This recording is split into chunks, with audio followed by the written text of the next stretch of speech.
네, 반갑습니다. 이상천 목사입니다. 멀리서 제가 오기도 했지만 일단 멀리에 있는 저를 불러주셔서 너무 감사하고요. 또 더 좋은 강사, 또 더 좋은 분이 많이 있을 텐데 또 우리 목사님 워낙 발 넓으셔서 좋은 분들 많이 아실 텐데 이렇게 멀리서까지 오게 해주셔서 네, 너무 감사합니다.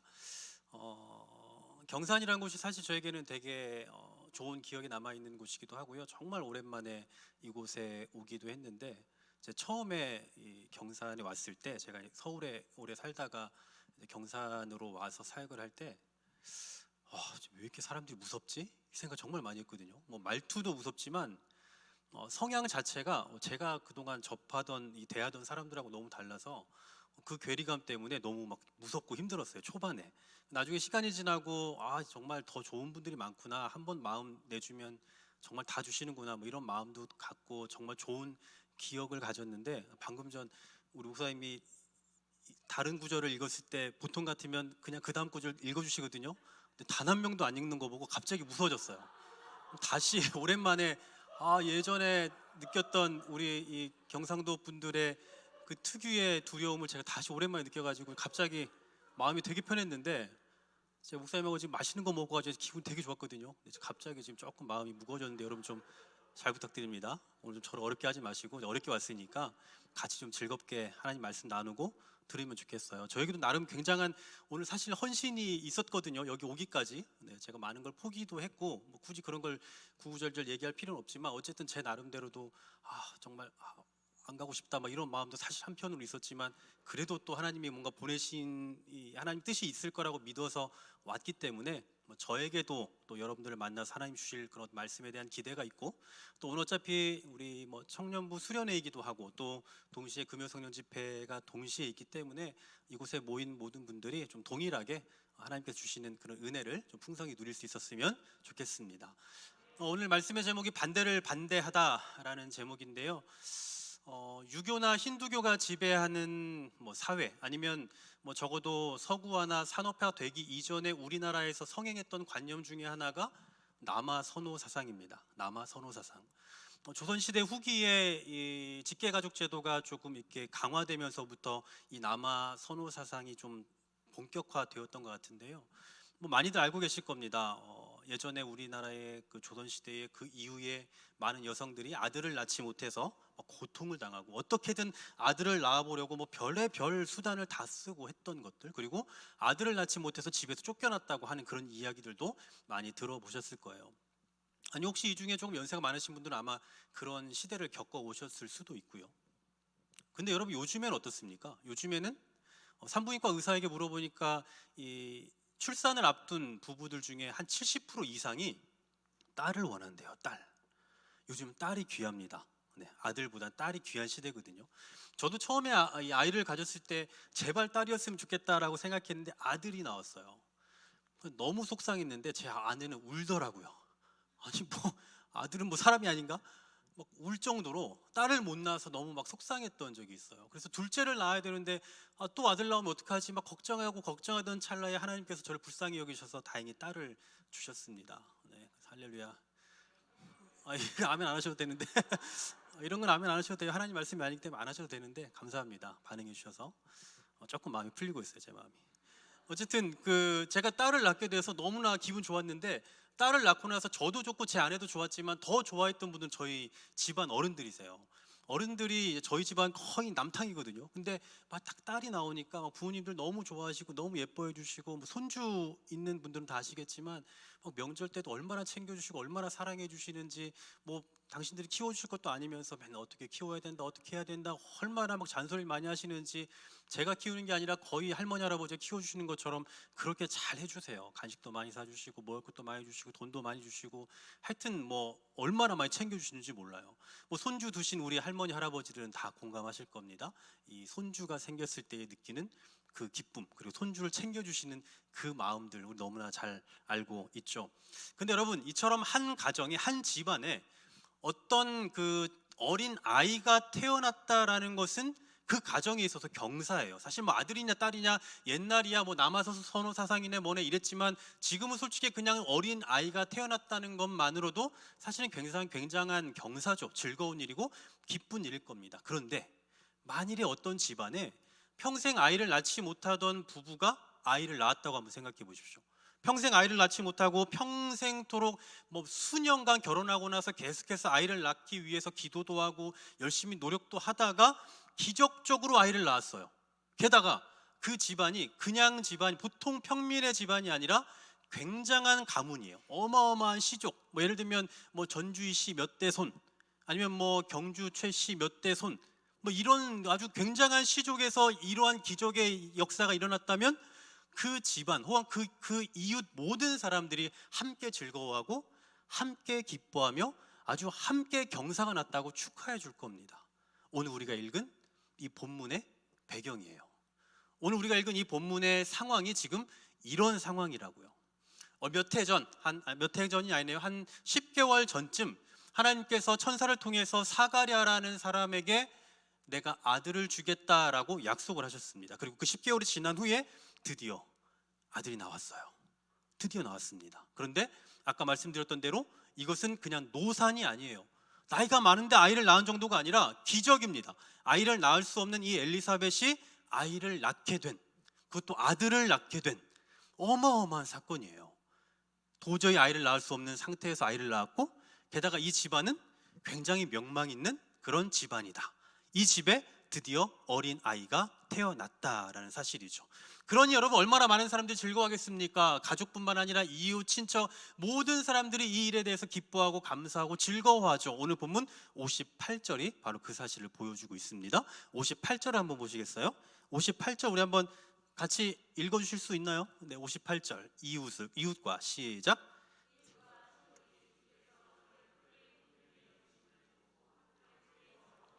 아멘.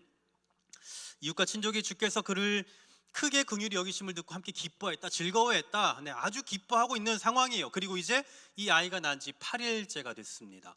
유대인들은 난 지 8일째가 되면 행하는 두 가지 의식이 있어요. 첫 번째, 할례를 행합니다. 남자아이들의 이 성기의 포피를 제거하는 일이죠. 그리고 이것은 육체적으로 그렇게 할 뿐만 아니라 하나님과의 언약 관계임을 표시하는 그런 증거이기도 하죠. 이게 첫 번째. 두 번째로는 이 아이의 이름을 공식적으로 선언하는 일을 해요. 이 아이의 이름이 이제 뭐다, 이 아이의 이름을 어떻게 부르기로 했다라고 공식적으로 선언하는 날이 바로 이 날입니다. 여러분, 요즘 우리나라는 뭐 별로 이런 게 없죠. 그냥 아무 때나 아이의 이름을 짓죠. 아이가 태어나기도 전에 이 아이는 뭐라고 하겠다라고 짓는가 하면, 아니면 그 이름을 지어놓고 또 시간이 지나고 난 다음에 또 뭐 이름을 바꾸기도 하고요. 뭐 그냥 이렇게 저렇게 막 지어요. 요즘에는 그렇죠. 그런데 여러분, 이름을 짓는다고 할 때, 자녀의 아이의 이름을 짓는다고 할 때는 어떻게 짓습니까? 그냥 대충 짓나요? 그냥 대충, 아니 뭐 대충 짓지 뭐, 이렇게 생각할 수가 없어요.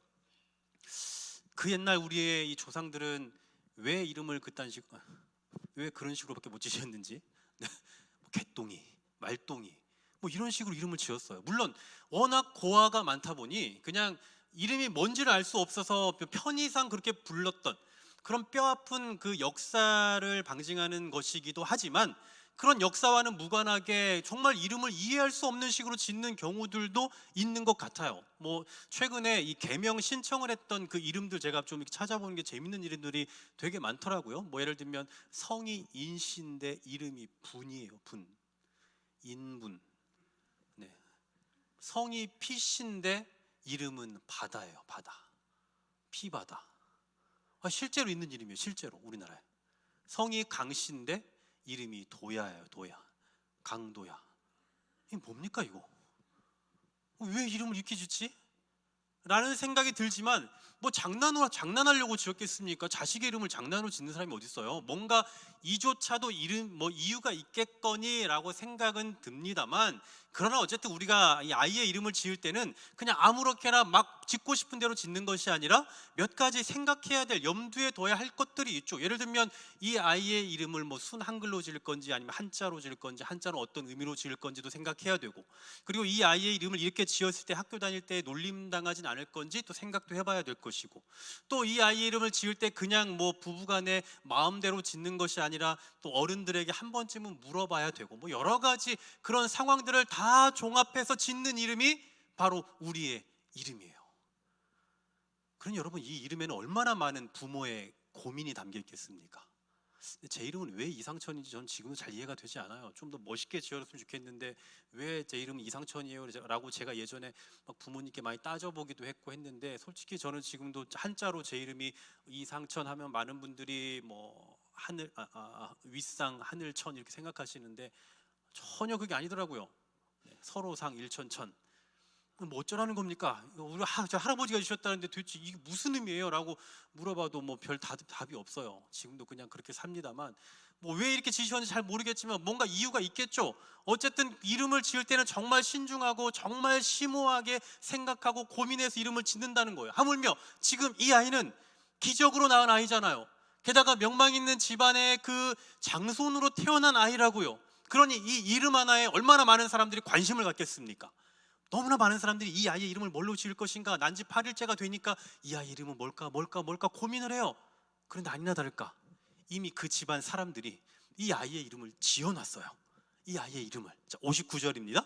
59절에 이렇게 말씀합니다. 8일이 되매 아이를 할례하러 와서 그 아버지의 이름을 따라 사가랴라 하고자 하더니, 여러분, 친족들은 당연히 이 아이가 이 가문의 이름을 따라서 지을 거다라고 생각했어요. 뭐 달리 여지가 없습니다. 당연히 그럴 거라고 생각했어요. 당연히 그럴 수밖에 없는 거죠. 이 아이는 기적으로 낳은 아이고요. 게다가 사가랴 집안의 아들이고, 게다가 여러분 이 사가랴가 어떤 사람이냐면 레위인이에요. 순수 레위인 혈통, 그리고 제사장이라고요.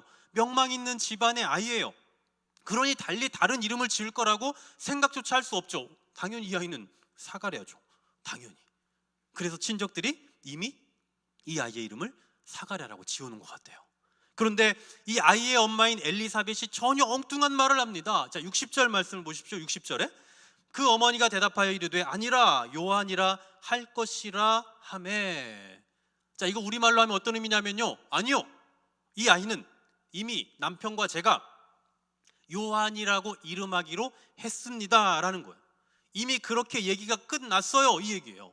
여러분, 지금 이 얘기는요, 엘리사벳 입장에서는 굉장한 도전이고 또 친족들의 입장에서는 정말 어마어마한 충격입니다. 사실 우리 한글 성경에는 그리 큰 갈등 구조가 나타나지 않거든요. 하지만 헬라어 성경으로 보면 이게 어마어마한 지금 심각한 갈등이 발생했다는 걸 알 수가 있어요. 자, 다시 한번 59절 하반절 한번 보십시오. 59절 하반절에 보면 그 아버지의 이름을 따라 사가랴라 하고자 하더니라고 해요. 사가랴라 하고자 하더니, 여기서 하고자 하더니라는 말을 헬라어로 살펴보면 고집하다라는 의미를 갖고 있어요. 고집한다. 다시 말하면 친척들이 이 아이의 이름을 사가랴라 하고자 고집했다라는 거죠. 게다가 이게 행동의 어떤 반복이나 계속을 의미하는 미완료 과거형이에요. 그럼 무슨 얘기입니까? 계속 고집한 거예요. 계속.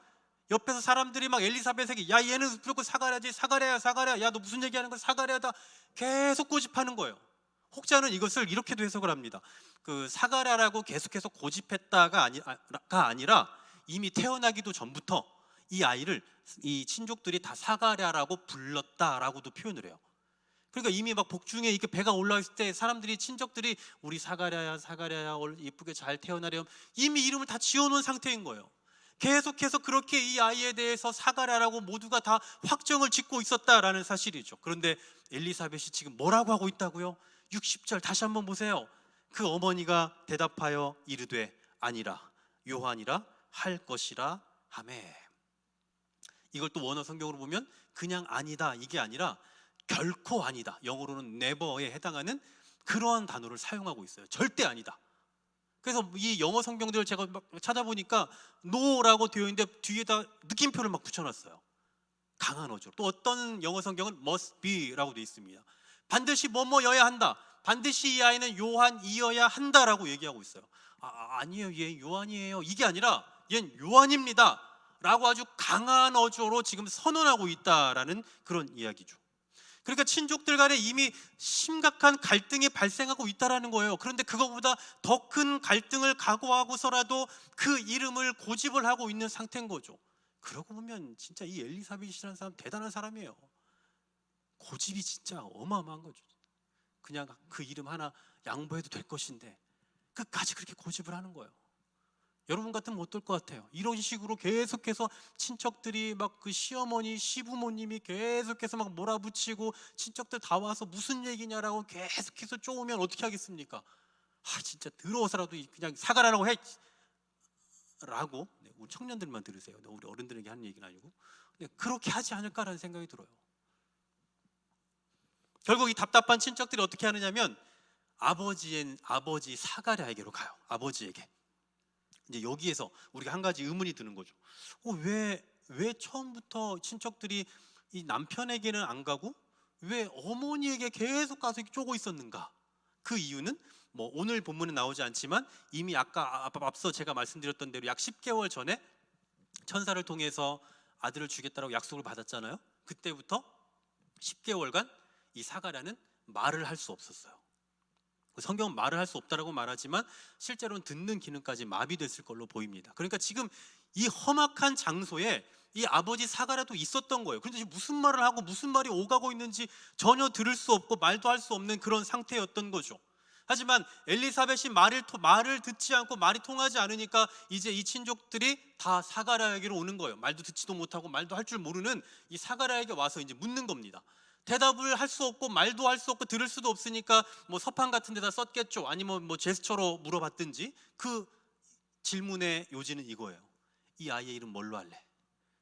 이 아이의 이름 사가랴로 할 거지? 라고 그런 식으로 질문을 던졌어요. 그러자 이 질문에 대해서 사가랴가 어떤 대답을 했는지 63절 말씀 볼까요? 63절 보시면 이렇게 말씀합니다. 그가 서판을 달라 하여 그 이름을 요한이라 쓰매 다 놀랍게 여기더라. 자, 말을 할 수 없으니 서판에다 썼겠죠. 너 얘 이름 뭘로 할래? 라고 했을 때 이 아버지 사가랴가 뭐라고 썼어요? 요한. 그 아이 이름은 요한. 이걸 또 헬라어 용법으로 보면 이 아이의 이름은 요한이다 라고 선언한 거예요. 선언. 어머니 아버지 할 거 없이 지금 하나같이 이 아이의 이름을 요한이라고 말하고 있는 겁니다. 모든 가족들이, 모든 친척들이, 모든 이웃들이 무슨 얘기냐, 당연히 사가랴지 라고 그렇게 얘기했음에도 불구하고 이 두 사람만큼은 계속해서 한결같이 이 아이의 이름은 요한이다 라고 고집하고 있다라는 사실이에요. 이게 오늘 본문의 내용입니다. 자, 그럼 여러분, 왜 이 사람들은 이 이름에 그렇게 집착을 했을까요? 도대체 요한이 뭐길래, 우리가 알고 있는 그 세례 요한인데 도대체 이 요한이 뭐길래 왜 이런 반대에도 불구하고 계속해서 요한이라고 고집하고 있냐고요. 그 이유는 바로 하나님의 명령이었기 때문이에요. 누가복음 1장 13절 말씀인데요, 앞에서 조금 위로 올라가서 보시면 누가복음 1장 13절 하반절에 이런 말씀이 있습니다. 내 아내 엘리사벳이 내게 아들을 낳아 주리니 그 이름을 요한이라 하라. 그 아이의 이름을 요한이라 하라. 여러분, 가족도 친척도 그 이웃도 아무도 이해할 수 없는 그 요한이란 이름을 지으라고 하신 분이 지금 누구예요? 하나님이라고요. 하나님께서 그 이름을 요한이라 하라라고 하신 이상 어떤 갈등이 심화되더라도 또 그보다 더 심각한 일이 발생한다 할지라도 하나님의 명령에 순종하고 있다는 거죠. 여러분, 저는 이걸 보면서 어떤 생각이 들었냐면, 우리가 하나님의 말씀에 순종한다고 해서 하나님께서 모든 상황을 막 형통하게 이끌어 주시지는 않는구나라는 걸 또 새삼 느꼈어요. 새삼. 여러분, 우리 어른들 중에 예를 들면 불신자 가정에 시집을 가서 어쩔 수 없이 제사를 드려야 되는 상황들이 있잖아요. 그런 가운데서 제가 아는 분들 중에서도 신앙의 양심을 걸고 내가 하나님만 섬기는 사람이기 때문에 제사할 수 없습니다라고 막 선언을 하고 집에서 온갖 욕을 먹으면서까지 안 하시는 분도 계시거든요. 그럼 여러분, 얼마나 대단합니까? 당연히 누구나 다 해야 되는 걸로 알았는데 그냥 가면 어쩔 수 없이 해야 되는 건데 신앙을 지키기 위해서 전 하지 않겠어요 라고 말해요. 그럼 여러분, 하나님 보실 때 얼마나 막 대단한 결단이에요. 그러면 이런 걸 하나님이 기뻐 보시고 아름답게 보셔서 그 집안에서 이 여인이 막 월등하게 뛰어나게 하시고 막 그 집안의 사람들이 이 여인을 더 사랑하고 더 존중하고 이런 상황이 돼야 되는데 그러기는커녕 더 혼나고 막 더 반대에 부딪히고 더 고난을 당해요. 우리 청년들도 그 취직을 해가지고 그리고 맨 처음에 딱 취업을 했는데 사람들이 술 마셔야지, 한 잔 마셔야지 권해요. 근데 저는 마시지 않습니다. 전 예수 믿는 사람이에요. 얼마나 멋있어요. 대단한 거죠. 그러고 있나요, 청년들? 제가 잘못 질문했나요? 죄송합니다. 그럼 여러분 얼마나 대단한 결단이에요. 그럼 하나님이 그걸 예쁘게 보셔서 술도 안 마셨는데 막 승승장구하게 하시고 막 바로 승진하게 하시고 정말 잘 나가게 만들어 주시면 얼마나 좋겠냐고요. 근데 그게 아니라 오히려 반대에 더 부딪혀요. 그리고 그 사람들은 오히려 우리를 향해서 더욱더 단호한 자세를 취한다고요. 우리가 진짜 막 그런 반대 속에서도 어떻게든 하나님을 향해서 우리의 마음을 막 굳히고 열심을 다하면 하나님께서 우리를 더 예쁘게 보셔서 막 잘되게 해주실 것처럼 보였는데 그게 아니라 더 많은 반대에 부딪힌다고요. 이때 우리 마음이 어떻습니까? 흔들리는 거죠. 정말 흔들리는 거예요. 이 반대에 부딪혀서 결국 불순종할 것인가, 아니면 이 반대를 극복하고서라도 순종의 길을 갈 것인가 라고 계속해서 고민하는 거예요. 그래서 우리는 계속 이 사이에 살아가는 겁니다. 이 사이에서 내가 이 반대에 부딪혀서 불순종할 것인가, 아니면 이 반대를 내가 극복하며 끝까지 하나님의 말씀에 순종하는 삶을 살 것인가라는 그 도전 속에 날마다 살아가고 있다고요. 그런데 여러분 생각해 보면요, 이렇게 우리를 반대하는 사람들의 그 이야기들을 들어보면 하나같이 다 상식에 근거하고 있어요. 상식에. 그러니까 말도 안 되는 얘기하면서 우리한테 야 어떻게 그렇게 하냐 라고 말하지 않는다고요. 굉장히 상식적이고 일반적인 걸 가지고 우리에게 따져온다고요. 이를테면 이런 거죠. 야 상식적으로 생각해봐라, 야 일반적으로 생각해봐라, 야 객관적으로 생각해봐라, 야 인간적으로 한번 생각해봐라 라고 누구나 다 동의하는, 누구나 다 상식이라고 여기고 일반적인 것이라고 여기는, 누구나 다 객관적이라고 여기는 그것을 근거로 해서 우리에게 반대한다고요. 생각해봐라. 그런 얘기를 들으면요, 그렇긴 하네. 그 사람들이 말이 맞는 것 같아요. 왜냐하면 상식이잖아요. 당연한 거잖아요. 당연한 이치에 근거하고 있고 당연한 인륜에 의해서 근거하고 있는데 어떻게 그것을 잘못했다고 말합니까? 결국 그 사람들이 옳아 보이고 그 반대를 무릅쓰고 나아가는 내가 바보처럼 보일 때가 있다라는 사실이죠.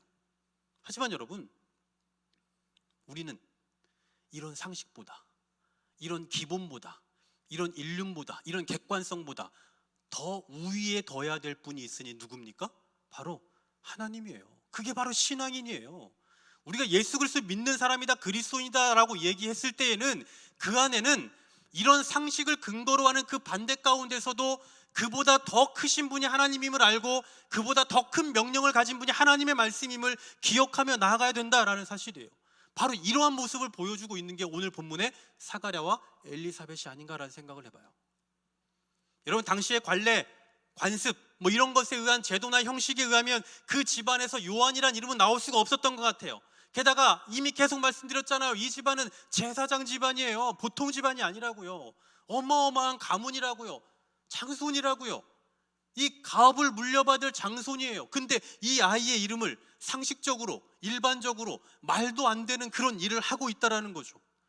그럼에도 불구하고 단호해요. 그럼에도 불구하고 끝까지 고집한다고요. 여러분, 이 정도면 그냥 하나님, 진짜 우리 집안은 안 됩니다. 하나님, 다른 집안은 다 돼도 우리 집안은 말이 안 통해요. 하나님, 제발 그냥 사가랴라고 합시다. 사가랴라고 하고 그 다음에 요한처럼 키우면 되잖아요. 이렇게 타협을 할 만도 해요. 너무나 강하게 압박을 하니까. 그럼에도 불구하고 그런 모습을 보이지 않습니다. 한마디로 말하면 상식을 근거로 한 반대 앞에서도 넘어지지 않는 거예요. 여전히 순종의 모습을 보이고 있다는 거죠. 진정한 순종의 자세가 어떤 건지를 보여주는 거예요. 여러분, 기독교 역사 가운데 이 엄청난 그 논쟁을 주도했던 두 명의 사람이 있습니다. 많이 들으셨을 수도 있는데 아리우스와 아다나시우스라는 사람이에요. 이 아리우스는 유사본질, 그러니까 예수라는 분은 신성이 없다, 그냥 인간이다. 그러니까 하나님처럼 보일 뿐 하나님은 아니다, 유사본질이다. 그리고 아다나시우스는 아니다, 예수님은 신이기도 하고 인간이기도 하다, 동일본질이다, 하나님과 동일한 분이다 라고 이야기해요. 여러분, 어떤 게 맞습니까? 여러분, 아리우스가 맞습니까? 아다나시우스가 맞습니까? 역시 훌륭한 목사님 밑에는 역시 훌륭한 성도님들이 있죠. 맞습니다. 아타나시우스가 말한 예수 그리스도는 신성과 인성을 동시에 갖고 계시다라는 거죠. 하지만 그 당시에 사람들은 다 누구를 좋아했냐면 아리우스를 좋아해요. 아리우스가 말하는 걸 다 찬성하고 다 동의합니다. 그 사람들이 아타나시우스를 다 미워해요. 그래서 이 아타나시우스가 이것 때문에 46년간 치열하게 싸우면서 무려 5번이나 유배를 가요. 이것 때문에. 이 정도면 그냥 인정할 만도 하잖아요. 근데 이것 때문에 치열하게 싸우다가 무려 5번을 그냥 지금으로 말하면 감옥 생활을 한다니까요. 이거 하나 주장하려고. 그런데 그렇게 치열하게 46년간 싸운 결과 주후 325년 니케아 회의, 그리고 381년 콘스탄티노플 회의를 거쳐서 예수 그리스도는 하나님이시요 인간이다라는 그 내용이 기록된 니케아 신조가 기록이 돼요. 그리고 그것을 토대로 지금 저와 여러분이 예수님은 신인 양성을 갖고 계시다, 예수님은 하나님이기도 하고 동시에 인간이기도 하다라고 지금 우리 믿고 살아가고 있는 거예요. 여러분, 그 당시에 이 아타나시우스가 이 여론에 밀려서 그냥 그만둬버렸다면 어떻게 됐을까요? 실제로 이런 일화가 있어요. 이 아타나시우스가 하도 그러니까 한 재판관이 이야기합니다. 아타나시우스야, 온 세상이 지금 너를 반대하고 있다. 온 세상이 너를 반대하고 있다. 그때 아타나시우스가 했던 유명한 이 말이 있죠. 그렇다면 내가 온 세상을 반대하겠소. 온 세상이 나를 반대한다? 그럼 내가 온 세상을 반대하겠소라고 대답을 해요. 그리고는 끈질기게 싸운 결과 지금 우리가 믿고 있는 그 교리, 우리가 믿고 있는 예수 그리스도에 대한 교리가 성립이 되었다라는 사실이죠. 세상의 여론과 상식에 근거했다면 아타나시우스는 일찌감치 아리우스파로 갔어야 돼요. 일찌감치 포기했어야 됩니다. 하지만 진리에 근거하고 진리가 소중하다는 걸 알았던 이 아타나시우스는 여전히 변함없이 하나님의 말씀을 생각하고 예수님이 어떤 분인지에 대해서 끝까지 유배를 당하면서까지 계속해서 주장해왔고, 결국은 그 예수 그리스도의 신성이 지금에까지 보존되고 인정되게 되었다라는 사실이죠. 하나님 앞에서 순종의 자세는 바로 이런 겁니다. 순종은 지지와 찬성 가운데서만 일어나는 게 아니고요, 상식을 근거로 한 반대 앞에서도 이루어져야 되는 거예요. 여러분, 솔직히 다 지지받으면, 다 찬성받는 중에 순종 못하는 사람이 어디 있습니까? 여러분, 누구나 다 좋아하는 거, 누구나 다 찬성하는 거 못할 사람이 어디 있어요? 누구나 다 할 수 있죠, 그런 거는. 그러나 수많은 반대 앞에서도, 수많은 그 연약함 속에서도 하나님의 말씀대로 살아가겠다라고 결단하고 그렇게 결심하며 살아가는 삶, 여러분, 그게 바로 진정한 순종의 자세다라는 사실이에요. 여러분 기억하십니까? 한참 코로나로 인해서 난리였죠. 코로나로 인해서 얼마나 많은 어려운 시간들을 보내왔습니까? 지금도 물론 코로나 환자들이 있습니다만, 초창기에 이 코로나가 막 창궐했을 때만 하더라도 일반적으로 사람들은 상식적으로 그렇게 이야기했죠. 야, 요즘 같은 때 무슨 예배냐? 요즘 같은 때 무슨 교회냐? 그래서 다 어떻게 됐습니까? 전 국가적으로 영상으로 돌아갔잖아요. 할 수밖에 없는 상황이었고요. 맞습니다. 그때는 그게 맞았을지도 몰라요. 그때는 상식적으로 그게 맞았을지도 모릅니다. 그냥 모이지 않고 집에서 각자 예배하는 게 맞았을지도 몰라요. 하지만 그때 기본을 지킨 결과 어떤 일들이 발생했습니까? 지금에 와서 제가 우리 김옥일 목사님하고도 대화했어도 그랬고, 또 많은 목사님들과 대화하면서도 알게 된 것 중에 하나는 이 코로나 이후에 정말 회복이 많이 어렵고 더디다라는 거거든요. 공통적으로 우리나라 모든 교회가 다 지금 쉽지가 않은 상황이에요. 그만큼 가난한 성도가 많이 늘어났어요. 교회 안 나가는 성도들이 더 많아졌다고. 예전에는 소위 말하는 썬데이 크리스찬들이 많았잖아요. 그냥 주일만 교회 와서 도장 찍고 가는 분들 많았잖아요. 그분들 다 졸업했어요. 이미 이 코로나를 기점으로 다 졸업합니다. 그냥 가난한 성도들이 많이 생겨요. 게다가 이제는 와도 되거든요. 이제는 여러분 확진자가 많지만 그래도 우리 초창기 어땠습니까? 교회에서 한 사람만 나와도 막 교회 폐쇄하고 난리도 아니었잖아요. 그래서 지금은 코로나 걸린 사람도 옆에 있어도 그냥 마스크 쓰고 있으면 괜찮다라고 인식하고 있어요. 이제 그냥 일반 감기다라고 인식하고 있다고요. 그런 이제 교회 나와도 되거든요. 그런데 여전히 집에 앉아서 영상으로 예배하는 거에 길들어져 버렸죠. 그래서 이제 아침에 딱 주일날 교회 가려고 아침에 일어났는데 갑자기 나 감기 걸렸나? 바로 영상으로 돌아가는 거예요. 옷 입다가 나 감기 걸려서 안 되겠는데? 아주 자연스럽죠. 조금만 일 있으면 이제 영상으로 돌아가 버리는 거예요. 이제 조금만 일 있으면 굳이 교회에 갈 필요가 없다라고 생각하는 거예요. 맞아요, 어디서든 예배할 수 있으니까. 그런데 이제 그게 일반적인 상황이 되어버렸다는 거죠. 그놈의 상식이 뭐길래, 그놈의 상식이 뭐길래 하나님에 대한 열정도, 예배에 대한 열정도 다 사라져버렸어요. 그때 여러분 어떻게 해서든 그래도 난 한번 해보겠다라는 심정을 가지고, 그런 분들 실제로 우리 교회 여기에도 있었을지 모르겠습니다만, 제가 들은 많은 분들 중에서도 실제로 교회에 이 예배당에 들어올 수가 없으니까 교회 주차장에 와가지고 예배드리고 갔던 분들이 있다고 많이 들었거든요. 그렇게 했다거나, 아니면 집에서 예배할 수밖에 없는 상황이라면 막 집에서라도 넥타이 차고 막 열심히 이렇게 똑바로 앉아서 예배를 드리고, 그리고 또 평소에 교회 나와서 사람들과 마주치면 안 되니까 사람 아무도 없는 뭐 낮 시간에 조용히 교회 들어와서 기도를 하고 간다거나 뭐 이런 식으로나마 나름대로 열심을 가지고 열심히 한번 해보고자, 예배에 대한 그 열정을 회복해보고자 노력했다면 어땠을까요? 적어도 지금 같지는 않지 않을까요? 그런 마음들이 좀 있었다면. 저도 사실은 그 코로나 기간에 여러 번 이 자가격리를 하게 됐는데 하면서 느낀 점이, 야, 이거 진짜 큰일 나겠다 라는 생각이었어요. 목회자인 저도 나태해지더라고요. 네, 모든 예배를 막 새벽부터 그 주일까지 다 집에서 이렇게 앉아서 제 방에서 드리니까 이건 너무 편한 거예요. 와, 신세계를 경험했습니다. 제가 제 인생에서 이 신앙생활하면서 와, 이렇게 편한 예배가 있었나? 뭐 이렇게 편히 컴퓨터 하면서도 할 수 있고 다른 일을 하면서도 할 수 있는, 동시다발적으로 예배와 내 일을 동시에 할 수 있는 이런 신세계의 예배가 어디 있어요? 너무 편한 거예요. 근데 이러다가 진짜 큰일 나겠다라는 그런 걱정이 들더라고요. 여러분, 목회자도 그러는데 여러분 성도들 어떻겠습니까? 상식을 근거로 무너져버린 그 결과, 결국 지금 우리 이 시대의 교회들은요, 정말 말 그대로 처참한 상태가 되어버렸어요. 처참한 상태. 여러분, 사람들은 요즘 같은 시기에 무슨 전도냐고 얘기합니다. 맞아요. 요즘 같은 시기에 무슨 전도를 합니까?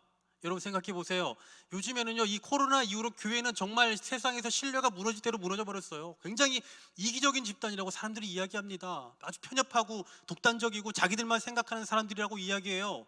여러분, 요즘에 꽤나 유명한 영화, 드라마 보십시오. 하나같이 다 교회가 나와요. 하나같이 다 신앙인들의 그 모습이 나와요. 막 기도하는 모습이 나오거나 목사가 나오거나 뭐 여러 가지 모습이 나오는데 하나같이 제정신이 아닌 모습으로 나와요. 하나같이. 여러분 다 보신 분들 아실 거예요. 저도 그래도 꽤나 유명하다는 거 일부러 찾아보는데 이상하게 꼭 나와요. 꼭. 근데 그 모습들을 보면 저희는 알죠. 이게 일반적인 교회의 모습이 아니라는 걸 알거든요. 일반적인 교회에선 그렇게 하지 않아요. 막 교회에서 목사가 그런 식으로 기도를 한다거나 뭐 사람들이 그런 식으로 찬양을 한다거나 이러지 않거든요. 근데 거기서 그렇게 해요. 근데 우리는 알잖아요. 저건 사입이다. 저 이단이다. 근데 여러분, 믿지 않는 사람들이 저거 보고 저건 사입이다라고 생각합니까? 우리는 뭐 신천지네, 이단이네, 진리네 구분하지만 저 불신자들이 그런 거 구분할까요? 아니에요. 저 사람들 진리든 이단이든 뭐 신천지든 다 똑같아요. 그냥 교회입니다. 요즘에 드라마, 영화에서 그려내고 있는 그 모습이 그냥 이 시대의 교회를 보여주고 있다고 생각해요. 그걸 통해서 우리가 알 수 있는 게 뭔지 아세요? 사회에서 보여주는 그 문화 코드를 통해서 우리가 알 수 있는 건 이 시대에 믿지 않는, 우리 교회 바깥에 살아가는, 교회를 바라보고 있는 사람들의 시선이 그렇다라는 거예요. 우리가 정말 이상한 사람들인 것처럼 보고 있다고요. 이상하게 자기들끼리 울타리 쳐놓고 교회 문 닫아놓고 이상하게 기도하고 뭐 이상한 일을 하고 있다고 생각해요. 여러분, 지금 이런 상황이라니까요. 그런 여러분, 교회에 있는 사람들도 나가고 있는 판에, 교회에 이미 신앙생활 열심히 하고 있었던 사람들도 교회를 그만두고 있는 마당에 무슨 전도입니까? 네. 교회 안에 일단 내부를 단속을 해야죠. 무슨 전도예요? 라고 이야기해요. 근데 여러분 생각해 보세요. 잘 생각해 보세요. 여러분, 우리가 언제는 지지받으면서 전도했습니까? 언제는 우리가 세상으로부터 인정받으면서 전도했어요? 세상 사람들이 오늘 여기서 전도 좀 해주세요 뭐 이렇게 협조하는 그런 상황에서 전도한 적 있으세요? 없어요. 어차피 우리는 한 번도 세상과 같은 결을 가져본 적이 없단 말입니다. 언제나 반대 속에서 우리는 이 진리를 주장해 왔고, 언제나 반대 속에서 우리는 그것을 극복하면서 하나님의 말씀을 붙들며 살아왔다라는 거예요. 그러니 지금처럼 앞으로도 변함없이 우리는 반대를 무릅쓰고 그 반대를 뒤로 하고 계속해서 우리의 갈 길을 가야 된다라는 거죠. 아무리 반대가 있을지라도 우린 여전히 하나님의 말씀을 주장해야 되고, 아무리 반대가 있을지라도 우린 계속해서 우리의 갈 길을 걸어가야 된다고요. 그게 바로 우리 신앙인들이 이 시대에 살아야 할 그 삶의 자세다라는 사실이에요. 여러분, 인류는요, 언제나 어려움이 있을 때마다 이 상식이라는 단어가 힘을 얻어왔습니다. 상식. 근데 여러분, 사람들은 잘 살잖아요. 평안하잖아요. 그러면 기준 세우는 걸 아주 싫어해요. 왜냐하면 어차피 잘 살거든요. 어차피 잘 돼요. 뭘 해도 잘 되는데 뭐 어떻게 해야 된다, 기준을 뭐하러 정합니까? 상식이라는 걸 싫어하는 시대예요. 그런데 여러분, 시대가 어렵고요, 또 어떤 환경적인 어떤 그 어려움들이 생기면 항상 사람들이 상식을 말해요. 야, 상식적으로, 일반적으로, 객관적으로 지금 같은 상황에서 이 시대에 무슨 이라고 하면서 이렇게 상식을 자꾸 근거로 돼요. 여러분, 예전에 마스크 쓰는 거는 뭐였습니까? 그냥 개성이에요. 써도 그만 안 써도 그만. 그런데 코로나 이후에 마스크 안 쓰면 어떻게 됩니까? 무개념이 돼요. 무개념. 이처럼 어려움이 생기면, 사회가 어려움 가운데 처해 있으면 어떤 상식이라는 것들이 아주 큰 힘을 발휘한다는 거죠. 지금이 여러분 그런 시대입니다. 지금이 상식이 가장 큰 힘을 발휘하는 시대라고요. 그리고 이 상식을 가장 큰 것으로 여기며 살아갈 수밖에 없는 시기가 바로 우리 청년들의 때예요. 우리 젊은이들이 얼마나 이런 상식에 부딪히는 줄 아십니까? 고등학교를 졸업하고 갓 대학생이 돼서 새로운 이 환경에 적응하죠. 그러니까 이제 성인이 된 상태에서 학교를 다니니 얼마나 새로워요. 그것뿐입니까? 또 군대라는 그 아주 특이한 집단에 또 들어가요. 한 번도 겪어볼 수 없는, 겪어보지 않은 그 집단에 들어가고요. 그리고 또 직장이라는 완전 정말 말 그대로 사회인의 그 첫 번째 발걸음을 딛게 되죠. 그러니까 완전히 새로운, 완전히 그동안 살아보지 않았던 새로운 자리에 가게 돼요. 그럴 때마다 사람들이 뭘 얘기합니까? 상식을 말하죠. 야, 대학생은 술을 잘 마셔야 돼. 이게 상식이야. 이렇게 해야 친구 많이 사귄다. 이래야 선배들이 많이 사준다. 상식이에요. 또 직장 생활. 야, 접대를 잘해야 되고 접대를 잘 받아야 돼. 그래야 성공하고 빨리 승진한다. 이게 일반적으로 그 조직이 말하는 상식이에요. 이런 상식들이 얼마나 많이 있는지 몰라요. 우리 청년들은 계속 그걸 부딪힌다고요. 여기 계신 어른들은 이미 그런 시대를 지나오셨잖아요. 물론 지금도 여러 가지 그런 상식에 부딪히는 삶을 사시겠지만, 우리 젊은이들은 갓 시작하는 그 사회생활 속에서 수도 없이 많은 상식에 부딪히고 또 부딪히고 넘어진다라는 사실이에요. 우리가 하나님을 예배하고 섬기며 목숨 걸고 정말 하나님을 섬기겠다라고 그렇게 말하는, 또한 그렇게 살고 싶은 삶 가운데 너무나 많은 그 힘든 환경들이 우리 앞에 찾아오고 있다라는 사실이죠. 그 어느 때보다 상식을 근거로 한 그 상황에 부딪히기 딱 좋은 시기, 그 어느 때보다 상식이 가장 커 보이는 시기를 살아가고 있는 게 이 시대의 젊은이들이다라는 사실입니다. 여기 우리 젊은이들이 있고, 또 오늘 우리가 이 청년부 수련회인데요, 어떻습니까? 계속해서 우리 이러한 이 상식에 부딪혀서 넘어지고, 이 상식에 부딪혀서 또 불순종의 길을 갈 수밖에 없는 그런 상황들을 만나게 되는데, 여러분 저는 걱정스러워요. 이런 것들이, 이러한 이 시대적인 사조가 우리에게 핑계거리가 될까 두렵습니다. 핑계가 될까? 여러분 우리 청년들도 그렇고 우리 어른들도 그렇고 우리 다 그 핑계 한 번씩 다 대봤잖아요. 고3 때 수능 앞두고 수능만 끝나고 할게요 라고 했던 그 핑계 다 대봤잖아요. 이번 그 수능에 이 만점자가 2명인 걸로 알고 있는데요, 그 중에 한 친구가 아주 신앙으로 무장돼서 기도의 사람으로 기도로 서울대에 들어가고, 그리고 만점을 받은 것처럼 미화시켜서 포장하고 있는 기사를 제가 봤어요. 그 집안에 뭐 장로님이 몇 명이고 목회자가 몇 명이고 뭐 부모님이 뭐 모태신앙이고 뭐 이렇게 해서 기도로 자랐고 기도로 이렇게 잘 됐다라고 그렇게 미화를 시키더니 마지막에 이 아이와 인터뷰를 했는데, 인터뷰 내용이 이겁니다. 초등학교 때까지는 정말 주일마다 열심히 교회를 다녔는데 중학교부터는 학원 다니느라 교회를 가지 못했어요. 그래도 크리스마스 때는 가려고 해요. 여러분 이거 신앙으로 교육된 거 맞습니까? 기도로 만점 맞은 거 맞아요? 전 절대 아니라고 봐요. 틀린 거 아닙니까? 뭐 공부 잘한 건 인정하죠. 공부 잘했고 성공한 건 인정해요. 근데 이거 신앙과 이 결부시켜서 말할 내용은 아니라고요. 근데 여러분 이게 일반적인 거 아니에요? 상식적인 거 아닙니까? 뭐 고3 때는 바쁜 시기니까 좀 그럴 수 있잖아요. 이게 상식이고 일반적으로 교회에서 인정해 주는 거예요. 교회에서 고등부를 이렇게 지도하다 보면 뭐 수련회 때 아이들, 고3 아이들은 안 나오는 게 되게 당연해요. 그러니까 그렇게 인정하고 가요. 그래서 고3 아이들이 오면 와 이번에 고3들이 몇 명 왔어요, 축하해 줍시다, 막 축복의 박수 칩시다. 저는 전혀 그게 특별하다고 생각 안 하거든요. 근데 그런 교회들이 많더라고요. 왜냐하면 실제로 교회에서 뭐 중직자의 자녀들인데도 고3 때는 교회를 안 보내는 분들이 계세요. 여기는 안 계시죠? 혹시 뭐 상관없어요. 뭐 제가 또 올 것도 아닌데. 네, 뭐 어쨌든 안 계시죠? 네, 그럼 안 계실 거라 믿고요. 근데 그거는 정상적인 게 아니에요. 상식이긴 하지만 하나님 보시기엔 정상적인 건 아닐 거라고요. 건강한 모습은 아니에요. 근데 여러분, 우리는 그것이 상식이라고 여기고 그것에 근거해서 고3 때는 안 나와도 된다라고 말하고 바쁠 때는 안 나와도 된다고 얘기하고 또 조금 급할 때는 예배를 좀 소홀히 해도 된다고 괜찮다라고 넌지시 인정해 준다라는 사실이에요. 여러분, 우리가 언제까지 이런 상식에 근거한 반대에 부딪혀서 하나님의 말씀에 불순종으로 응답하겠습니까? 언제까지요? 여러분, 반대 없이는요 누구나 할 수 있습니다. 상식을 근거로 하는 거라면요 누구나 다 할 수 있다니까요.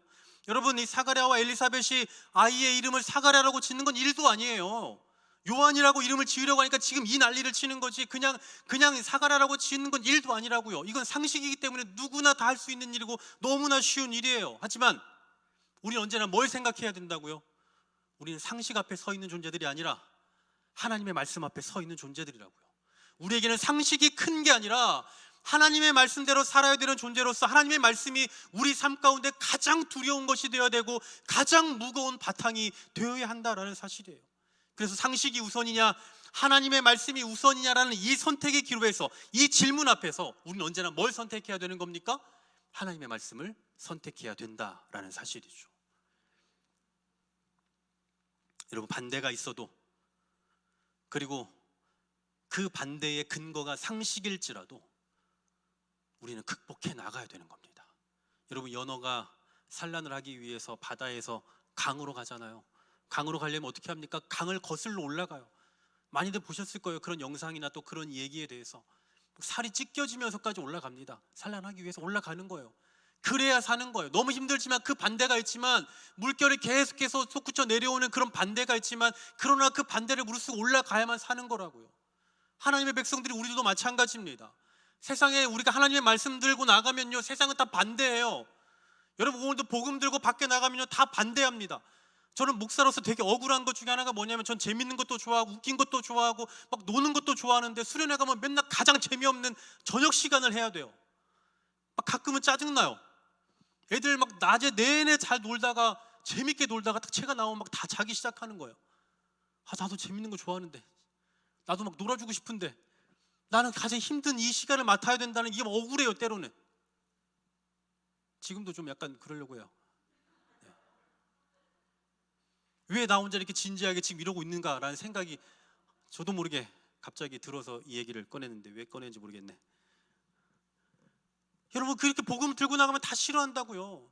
믿는 사람들도. 그리고 여러분, 신앙인들 늘 습관처럼 하는 얘기 있잖아요. 말씀대로 살겠습니다. 말씀대로 살게 하옵소서. 하나님의 말씀을 중요시 여겨야 됩니다. 그런데 말씀 시간에 다 자잖아요. 이런 분들이 계셔요. 그러니 여러분, 복음을 들고 나간다는 게, 진리를 들고 나간다는 게, 진리를 선포한다는 게 얼마나 힘든 일입니까? 그 반응을 보면요 맨날 상처받는 거예요. 맨날 충격받는 거예요. 바로 우리의 삶이라고요. 목회자인 저도 늘 그런 도전 앞에 서 있지만, 여러분들도 얼마나 힘든 삶을 살아가십니까? 여기 계시는 우리 청년들도 얼마나 힘든 삶을 살아요. 정말 막 치열하게 산다는 거 제가 알거든요. 저도 청년 사역을 하면서 우리 청년들, 전 늘 얘기해요. 난 니들 너무 불쌍하다.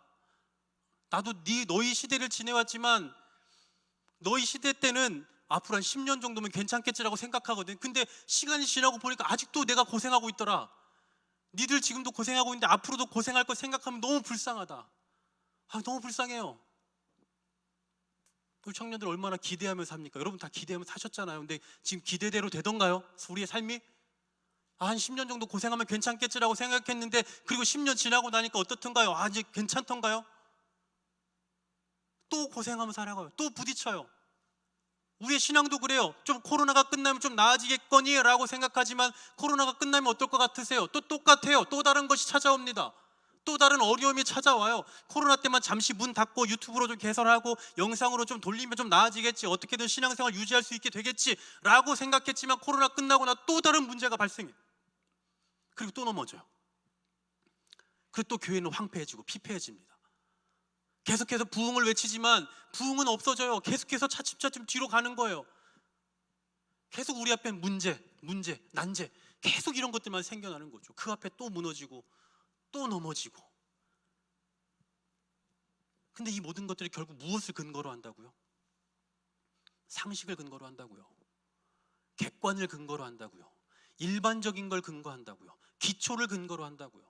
그러니 당연히 우리가 틀린 것처럼 보이는 거예요. 진리를 갖고 있음에도 불구하고 내가 틀린 것처럼 보이고요. 복음을 가지고 나아가지만 내가 지금 잘못하고 있는 것처럼 자꾸 보여진다고요. 오늘 사가랴는 어떻겠습니까? 오늘 엘리사벳은 어떻겠습니까? 또 아까 말씀드렸던 아다나시우스는 어땠겠어요? 그 당시에 누가 봐도 내가 틀린 것처럼 그렇게 말하고, 누가 봐도 나를 욕하고 있는 그런 상황에서 내가 옳다라고 어떻게 주장하며 나아가겠냐고요. 너무나 어려운 일이에요.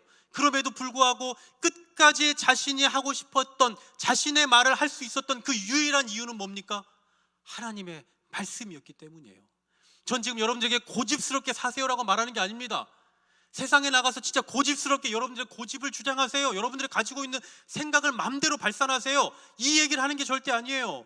언제나 우리가 세상에 나가서 담대하게 외치고 담대하게 붙들어야 될 것이 있다면 그건 바로 진리 하나뿐이에요. 하나님의 말씀 하나뿐이라고요. 우리가 하나님의 말씀을 가지고 있기 때문에 그 말씀 때문에 붙들고 있는 거지, 여러분 고집 버려도 괜찮아요. 우리 자존심 좀 버려도 괜찮습니다. 그러나 진리라면, 그리고 하나님의 말씀이라면, 세상에서 누가 나를 욕하더라도, 세상에서 누가 나에게 잘못됐다라고 이 상식을 근거로 반대할지라도 끝까지 견고하게 서야 한다라는 사실이에요. 하나님의 말씀이 바탕이 되어 있다면 그 말씀대로 순종하기 위해서 어떠한 상식을 근거로 한 반대가 있을지라도 우리는 그 반대를 반대할 수 있어야 한다라는 사실입니다. 사랑하는 여러분, 말씀을 마칠게요. 짧고 굵게 끝낼 겁니다. 빨리 가야 되니까요. 다른 거 필요 없어요. 상식을 근거로 한 반대는 지금까지도 교회와 성도들 향해서 끊임없이 다가왔지만 앞으로도 변함없이 있을 겁니다. 코로나, 여러분 코로나가 끝나면 괜찮지 않아요. 코로나보다 더 센 것이 또 올 겁니다. 그리고 또 코로나보다 조금 더 센 것이 오면 그때 가면 교회는 또 문을 닫아야 돼요. 닫으라고 할 겁니다. 왜냐하면 코로나 때도 닫았으니까요. 그럼 또 닫아야 될 수도 있어요.